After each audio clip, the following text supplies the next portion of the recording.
Welcome back, I'm George, and in this video I'm going to show you the first things you need to do on your new Samsung Galaxy A17.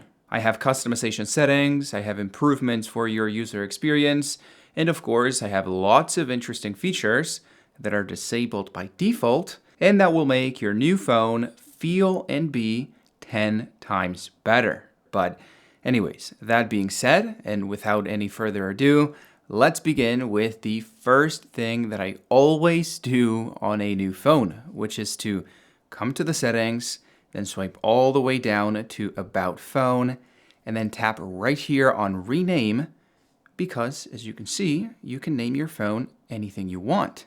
Of course, this is a great way to get creative and funny with the name you give to your phone, but I suggest you don't take it too far, because everybody is going to see this name.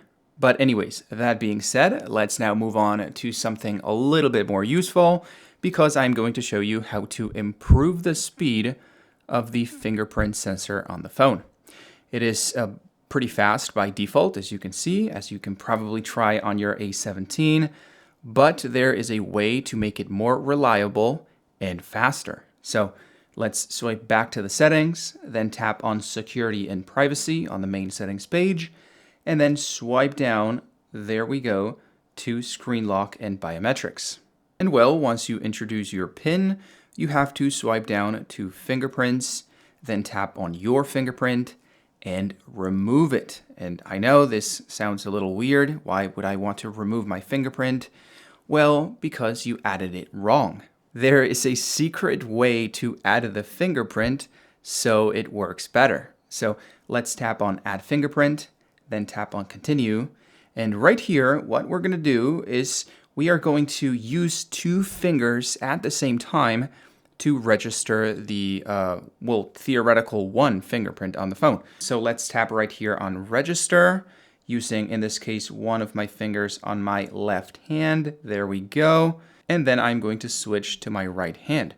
A little bit of the right hand, a little bit of the left hand, a little bit of the right hand again, and a little bit of the left hand. There we go. As you saw, the goal is to switch between your left and right finger, or it could be any two fingers. It doesn't have to be one of each hand. But once it's done, we actually want to do the same thing all over again. So we are going to use the same two fingers, a little bit of one and a little bit of the other. Let's switch to the left, then the right. There we go. And once it's done, once we have two fake fingerprints using the same two fingers, I know it's confusing, we are going to experience it's already noticeable. I'm not really sure why this happens, but yeah, it's much faster. It feels more like reliable, like it works more times. It's a little finicky in terms of the placement. It's, hard to tap sometimes, but this makes it just more reliable, faster.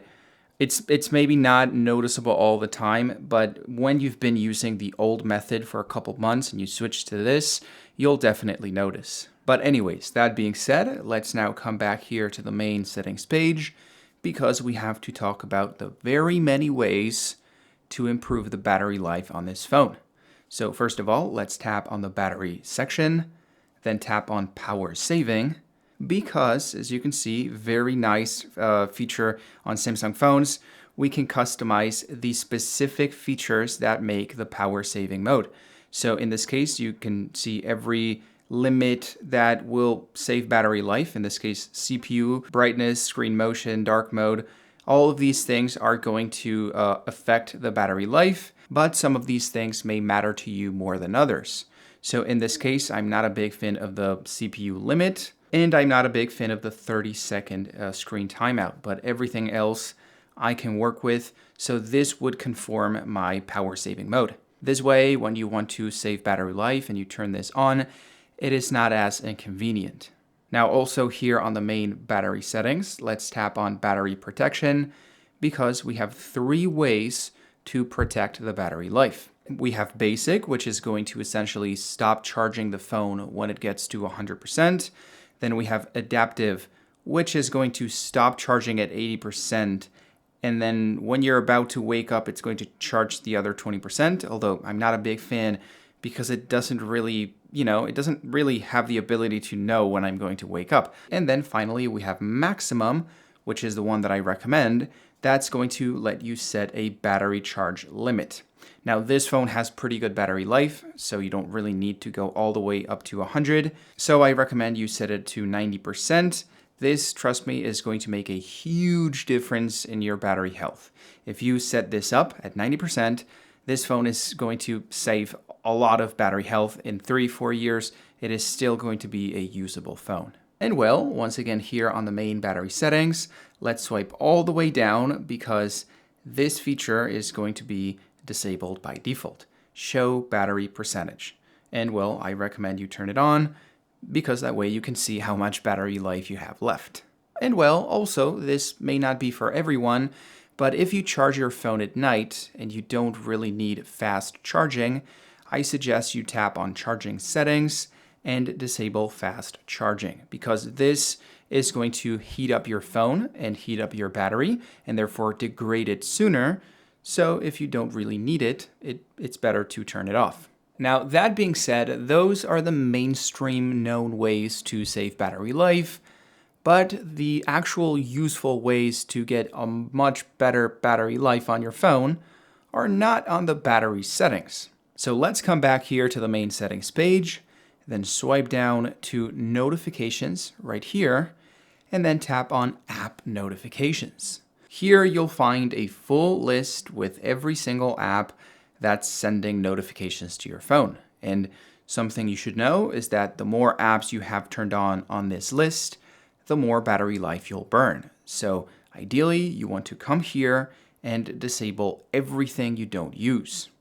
In this case, I don't really need for my gallery to be sending notifications or my Google Meet. I don't use Google Meet, so turn it off. Messages, anything you're not using or you don't want to be sending notifications, turn it off because each one of these apps is going to mean a slight improvement in your battery life. But anyways, now that we have made the battery life on the phone a little bit better, it is time to make it faster. So let's swipe all the way to the bottom. Let's tap on About Phone. Let's then tap on Software Information. And then let's tap, I think it is 8 times on Build Number.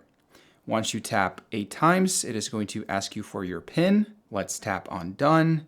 And automatically it is going to, well, if you tap on OK, it is going to enable the developer options, which are going to show up all the way at the bottom on a new hidden menu. Now, once you see it, you want to tap on that menu. And well, here you'll see a very long list of options that are hidden from normal people. They are meant for developers, but that sometimes can be very interesting. So let's swipe all the way to the bottom. I'm not sure if the options are going to be where well, there we go. These are the options I was looking for. Window animation scale, transition animation scale, and animator duration scale. Now, these are going to control the speed of the animations on your phone, and well, by default, they are set to 1x, but you can change them to 0.5x, and well, they are going to be double the speed, or twice as fast. You'll immediately notice once you start moving around the phone that everything feels faster, like the folders, the movement of everything, it feels faster. And although this may not be for everyone, I suggest you try it because in my case, I think it's a much better feeling or experience as opposed to the 1x you get by default. Now, that being said, if you like these faster animations and you want to take it even further, I suggest you swipe all the way to the bottom to Accessibility, then tap on Vision Enhancements, and then swipe down to Reduce Animations, which is actually not going to reduce the animations. It is going to delete the animations. So it is going to be immediate. Everything you do is going to open instantaneously. It feels really, really responsive. And yeah, it is the fastest way to navigate the phone. So if you liked the 0.5x, you probably are going to like this feature. But anyways, that being said, and before we move on even further, I actually have something for you watching this video.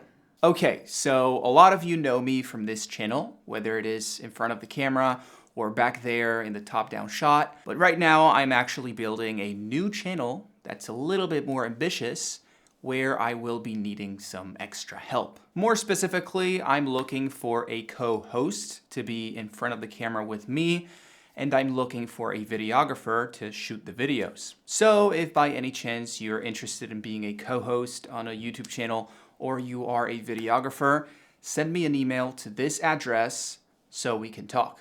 But anyways, that said, let's get back to the Galaxy A17 because there is a lot more to cover. In fact, now it is time to talk about customization. More specifically, we are going to cover lock screen customization and home screen customization. So first up, right here on the home screen, you want to tap and hold on any empty space, then tap on wallpaper and style, and then you want to tap on the lock screen icon. Automatically, you are going to be greeted with this menu that's essentially going to let you change and customize the individual components on the lock screen, starting all the way up with the time, which you can change the font of. You can change the, as you can see, the girth or the, how do you say it, the width of the text or the font. You can also change the color, although I highly suggest you tap on A or automatic. This is the one that's going to look best with your wallpaper. And then you can also tap on style to change the layout. So you can use the default, you can use the old one from old Samsung phones. You can choose all kinds of different ways to display not just the time and date, but in this case the calendar. You can display other types of information, although in my case I think this one, the default, looks best. Now, as you can see, we also have the option to make it bigger or smaller, which is really nice. And we also have the option to move it around. So we can place the time and date anywhere we want on the lock screen. Now, once again, I think the default-ish version looks best, but you can play around as much as you want. Now, a little bit below, we have a widget, which can be removed by tapping on the black button right here and replaced with any other widget that's available on your phone. So in this case, you'll have a list with all the apps that support widgets on the lock screen. Let's tap, for example, on the weather and add, you can add 2 kinds of widgets. We have small squared ones. You can add 4 of those. And we have longer rectangular widgets, and you can only add 2 of those. So let's add a big widget, a rectangular widget, and let's add, let's try to find smaller widgets. There we go. You can add 2 smaller widgets like that. And finally, we can also customize the quick toggles at the bottom. So if you tap on one of them, you will easily replace it with either nothing or any other quick action that's available on your phone. And you can do the same one with the right quick toggle. So you can add, well, any quick toggle you want, but also any app that's available on your phone. So you could theoretically open YouTube or TikTok or your phone by tapping on this button right here. Now, once that's done, you can also tap on wallpapers and select from the range of wallpapers you get by default, as you can see, or from any pictures you have on your gallery. And once you have your ideal setup of wallpaper and layout, you can tap on Done, and automatically it will be saved as your new wallpaper. Now, that being said, that covers the lock screen customization, but I have to say the most exciting customization options are right here on the home screen. So first of all, and new to the A17, when you tap and hold on a folder, you can actually tap on Enlarge to make it bigger. And this is one of the coolest new features that I've seen on any phone, because this way, sure, it occupies a little bit more space, but you can tap on the individual apps without having to enter the folder first. So you could theoretically create stacks of big folders and have up to 6 apps horizontally and 9 apps vertically. So for those of you who like to cram in as many apps as possible, this is going to be amazing. And also, I have to say, and this is my personal opinion, it looks really cool. Now, also here on the home screen, as you can see, we have new widgets that can be customized to very many different sizes. As you can see, we have 1, 2, 3, 4, and I think you can make it super big. Let's try to make it huge. No, that's it. You have, once again, 1, 2, 3, and 4 different sizes for your widgets. And well, like in previous years, you can also tap and hold, then tap on Create Stack, and stack multiple widgets together. So like in previous phones, you don't have to have all your widgets, occupying all your home screen. You can have them all in one stack with, well, everything you need. Now, if you want a little bit more customization, you can always tap and hold and then tap on Settings. Here you'll find the option to change the home screen grid, so you can fit a little bit more apps or a little bit less apps by default. You can do the same thing for the app screen. You can do the same thing for folders. In this case, 3x4 or 4x4. And one of my favorite features, you can make the apps a little bit bigger or a little bit smaller. And you can delete the app labels, which is going to make the whole home screen look way more modern and simplistic. Now, that being said, previously on the video, I told you how to improve the performance and speed of the phone, but there's actually more ways to make it feel and be faster. So let's get back to the Settings app, then swipe almost all the way to the bottom to Device Care, and then we want to tap on Memory, and tap right here on Clean Now. In this case, by the way, a whole gigabyte of RAM is going to get cleared off of my phone. Now, this is not something you want to do all the time. It is not necessary, but sometimes you have a whole lot of apps on your multitasking. Your phone is starting to lag a little bit. So this is a quick way to free up some of the storage and make it feel fast again. But that being said, the most interesting feature right here on the memory segment is the RAM Plus. Essentially, the RAM Plus is going to grab some of the storage on the phone and turn it into RAM so you can have more RAM. By default, it is going to be turned on and with 4 gigabytes of RAM, so you won't have to do anything. But I think it's something you should know, that if you're struggling with storage and need a little bit more memory, you can disable RAM Plus to get more internal storage. But if you want to have a better user experience and feel like your phone can do more things and feel faster, I suggest you turn it on all the way up to 4 gigabytes. But anyways, that being said, and once again back here on the main settings page, let's swipe all the way down. Not all the way down. I think it's around the middle here on Advanced Features, and then tap on Side Button. Here you'll have the option to customize the double press of the power button and the long press. So let's tap on double press. As you can see, by default, it is set to toggle the flashlight. So if you double tap, it is going to turn it on or off. But you can also use the double press to open the camera, the wallet, flashlight, and many other things. In fact, you can actually tap right here on apps and select any of the apps you have on the phone. And well, more or less same concept for the long press. In this case, you only have 2 options, the digital assistant and the power off menu, although you can already toggle the power off menu by tapping on the power and volume down button at the same time. So I don't think it's a good idea to also access the power off menu with a long press. I think it's better to save it for the digital assistant. Now, that being said, another really cool feature that's been added to the new Samsung phones is that if you come here to the multitasking menu, then tap on an icon for any app, and then you tap on split screen view, you can create a split screen mode. But something very few people know is that if you tap on the 3 dots right here in the middle, you can tap on the star, then tap on home screen, and automatically you'll save a pair of multitasking apps that you can access without them being loaded up on your multitasking. So if you use an app pair very often, you can save it on your home screen and automatically load it up without having to do anything else. This is really, really convenient. Now, that said, let's get back once again here to the main settings page, then swipe down to display and come right here to motion smoothness.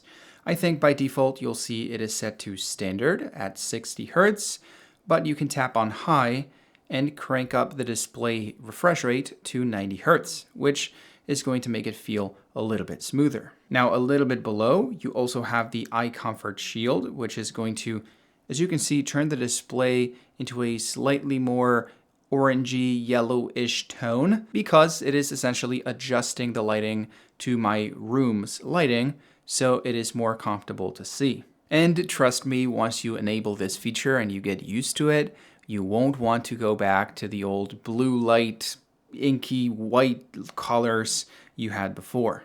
Now, a little bit below, you can choose between two different screen modes. In this case, Vivid, which is the OG Samsung punchy color style, and Natural, which is the more subtle, natural-looking colors you can find on the iPhone. Now, a little bit below, of course, you can change the font size, you can change the screen zoom. You can also change the screen timeout, which I recommend you do. I think it is going to be set at 30 seconds. And well, I recommend you crank it all the way up to 10 minutes so the phone's not automatically turning off all the time. And then also here on display, you'll find the option for the navigation bar. This is going to let you choose between your new swiping gestures to go back, to go home, and to access the multitasking menu, and the old classic buttons to, well, let's wait for them to load up. There we go. To go back, to go home, and to access the multitasking menu. But anyways, that being said, and back here on the home screen of the A17, now I actually want you to tap on the camera icon because I'm going to show you how to take better photos and videos with this phone. So first up, you want to tap on the 4 dots right here, then tap on the settings icon. And first up, the first thing you need to do is to disable the high efficiency pictures. I'm not sure if it is going to be turned on or off on your phone, but if it is turned on, please turn it off because pictures are going to be much better that way. Now, if you swipe a little bit below, you'll find high efficiency videos. Also turn it off. This is going to make your videos look worse quality because they have a lower bit rate. Then ideally you want to turn on video stabilization, and then you want to turn off auto HDR. This is going to make your videos look very phone-like, very crappy. So yeah, turn it off. Your phone is going to look much more camera-like or professional without this feature. Now, a little bit below, right here on settings to keep, I recommend you turn all of these options on so nothing gets rebooted back to the default option when you leave the camera app. Everything stays the same. And finally, if we swipe out of the camera settings, I recommend you tap right here on 12 megapixels so you can enable the 50 megapixel mode and take much better images. Also, by the way, here on video, you can change the resolution for video, although in this case there is no 4K, so you have to get, well, stuck with the default full HD option. But anyways, that being said, I think that's everything you needed to know to get properly started with your A17. If you have any questions regarding anything that I said in this video, please tell me down below in the comments. And if not, I hope you enjoyed, and I hope to see you again very soon. Peace.